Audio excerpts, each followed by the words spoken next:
Have you recently looked at your soil and thought, can I possibly grow a garden there? Well, in today's video, I'm going to show you that you can. Hey, it's Andrew here from Growin. Welcome to the Digging Deeper series, where we explore what lays deep beneath our feet. Today we'll be talking about one of the most important factors in any successful garden, and that is building healthy soil. So let's get started. A common issue we face as gardeners when trying to build good, healthy garden soil is poor soil quality. You might have too much of something like clay, sand, or unfertile, compacted soil. Your soil may also lack essential nutrients, have irregular pH levels, have poor drainage, which leads us to the question, what can we do about it? So let's take a look in the forest and see what's going on there. As you can see, the trees keep a natural balance, and the cycles of leaves falling, branches and old wood breaking down, this white mycelium starts to take over and grows on the surface. The forest can provide many valuable lessons that we can learn from and make great gardening soil. The first thing you're going to need to build great garden soil is organic matter. Forests have a rich, fertile soil primarily due to the accumulation of organic matter, fallen leaves, branches, and decomposing plant material, which contributes to the soil's organic content. We can mimic this by adding organic matter like compost, leaf mulch, or well-aged manure to our soil. These organic materials will not only provide soil structure, but increase nutrient content and enhance the moisture retention in your soil.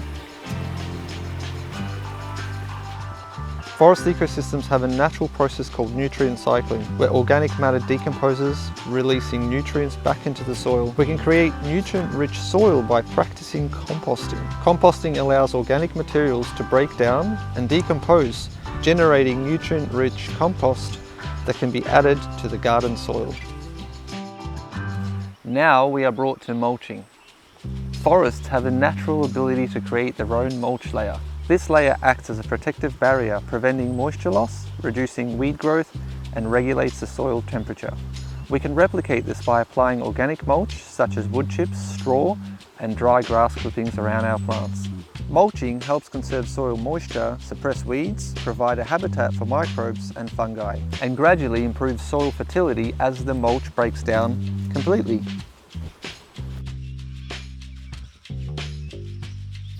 The life that is found in our forest soils is made up of microbial activity. Forest soils are teeming with microorganisms that play a crucial role in breaking down organic matter, releasing nutrients, and improving soil structure. We need to encourage our beneficial microbial activity. What we can do is avoid using excessive synthetic chemicals and opt for organic fertilizers and homemade amendments.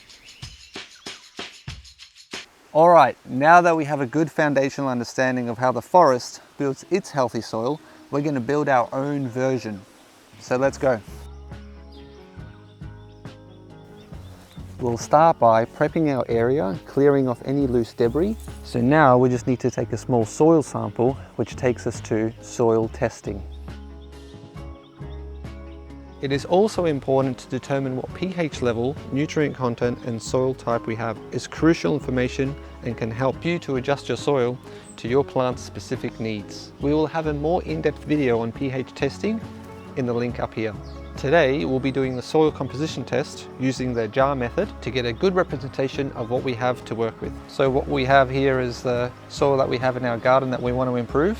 All you have to do is put the soil into the jar, fill it up with water, give it a shake, and then wait 30 minutes. As our soil settles, we start to see a few things happen. The organic layer at the very top, our water, sand, silt, and clay. Next, simply take a ruler and measure the total of each layer. These are our numbers for sand, silt, and clay. We'll use the soil texture triangle. Now it's just a matter of popping in any two numbers out of 3 and following the lines to give us our result. We want to take our sandy loam soil into the loam range of our triangle.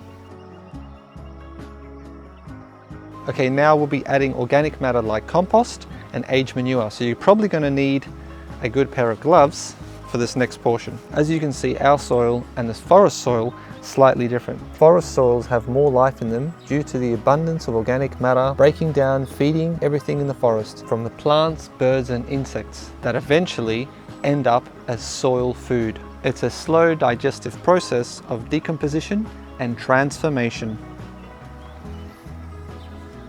Organic fertilizers are a great way to add nutrients back to your soil.